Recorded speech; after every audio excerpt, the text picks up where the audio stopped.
Hey guys, thanks for coming back. I know it's been a few days, and the first thing that I just want to say is that my heart really, truly hurts and goes out to the Black community that this murder continues to happen. Um, I took a few days back because one, it felt kind of frivolous to just sit here and like whine and complain about makeup, and there's so many other important things going on in the world.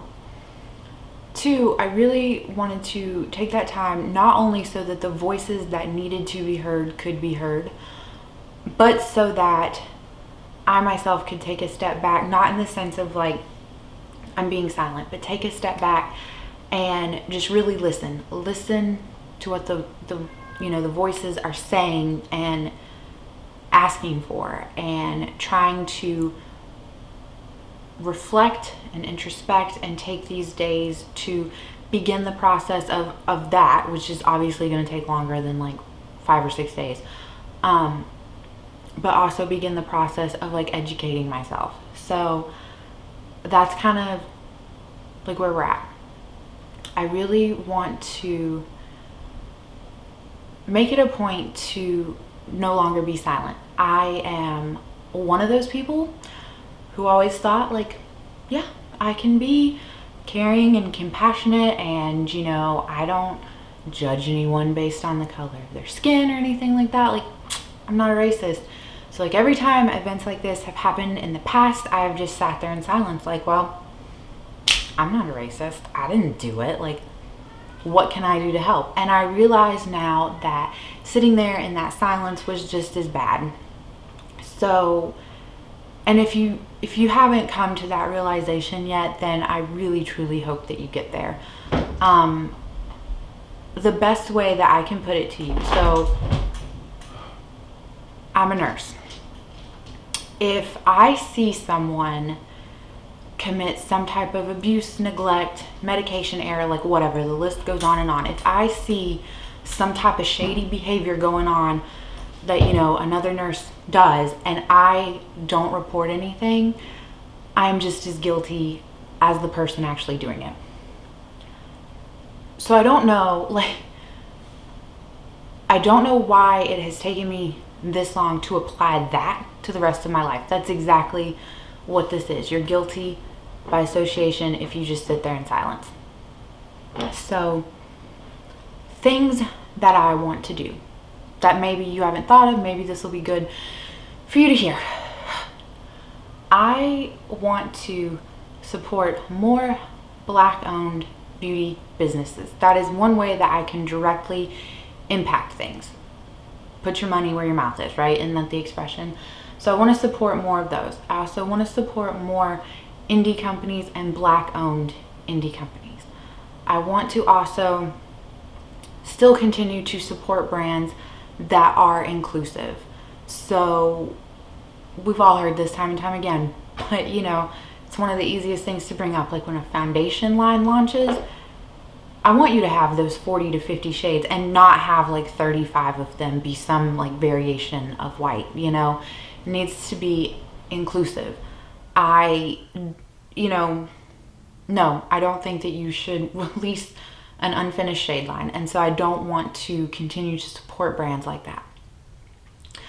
I want to start volunteering, my time and effort and energy and donating money to local charities that could directly impact the Black community in my area. So I don't think there's anything bad or anything wrong with donating to those like more national charities.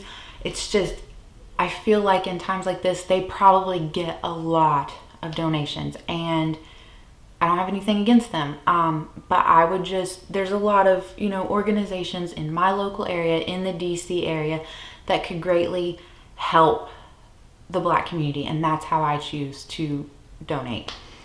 I want to take, time to just expand my horizons. I just, I look around and I like look on my YouTube feed and my Instagram feed, and it's a lot of white people that I follow, and I think that that's sad. I think there are many amazing, talented, Black creators out there. So I want to make a point to begin to like find people and follow them and encourage them, because we're all on the same makeup journey.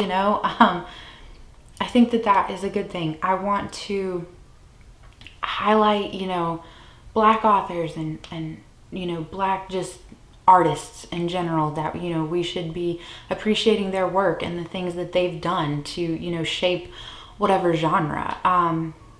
Like one thing I've seen, and I think this is great, I've seen so many people post those like more like educational kind of self-helpy books, like directly relating to like racism, systemic racism and things like that. And while I think those are super important to read, and I do have quite a few of them on my list now, I also know that, like, I'm sure I'm not the only one, those books are heavy and they take a while to get through, and that doesn't take away from their message. I still think they're important. However, I want to start, like encouraging you guys to read maybe some like fiction books from like Black authors and things like that. So I just think there are a lot of ways that we can help this cause, and I don't want this to just fade away here in 2 months, and that's exactly what's happened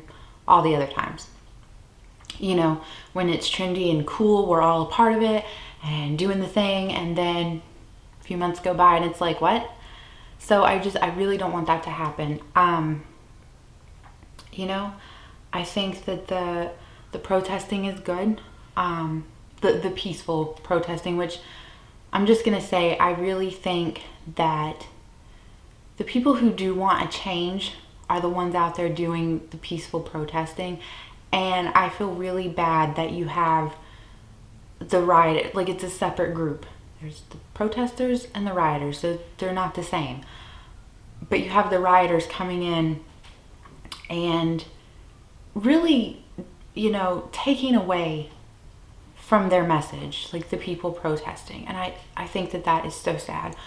But like protesting is almost like the easy step. I think the hard parts are the actual work of self-introspection and, skin in the game.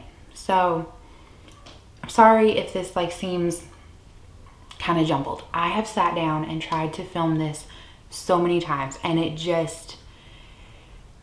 never felt right. And I think that one reason why that is because I will just never know what it is like to truly be in a situation like that. And I don't have the right words to express that. But what I can say is that I'm willing to learn and to be open and to be here and be, supportive. That's the best I can do sitting here. I've heard a few people say like, I'm sorry, like it's too little too late. Like, to that, I just want to say it's not. As long as that sun is still rising and you're still getting out of bed, it's never too late. If you're someone who thinks like, well, I'm just one person. Well, cool, I'm just one person too, but the one and the one and the one and the one, it all begins to add up. So, I just think that we can all do better, and we do need to do better. So it didn't feel right just coming back and posting makeup content and acting like nothing happened. I just couldn't sit here and do that. So that is, where this is all coming from. That I still do. I want to provide that distraction. And I don't mean distraction in the sense of like, you can ignore what's going on. I mean distraction in the sense of there's just no humanly way you could sit down in front of the TV 24/7 and watch this and not get frazzled.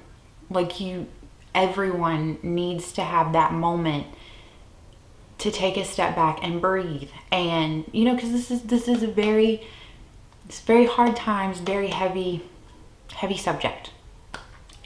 Don't let anyone make you feel guilty for self-care. So I think just as important during all of this is to make sure that you are paying attention to your own body, your own mind, your own heart, and the things that it's telling you, and to listen and do.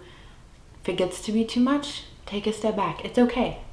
It's okay. As long as you come back, you know? So, yeah. That's it. I want to start leaving things in the description box of my videos for you guys to like check out, resources, things like that.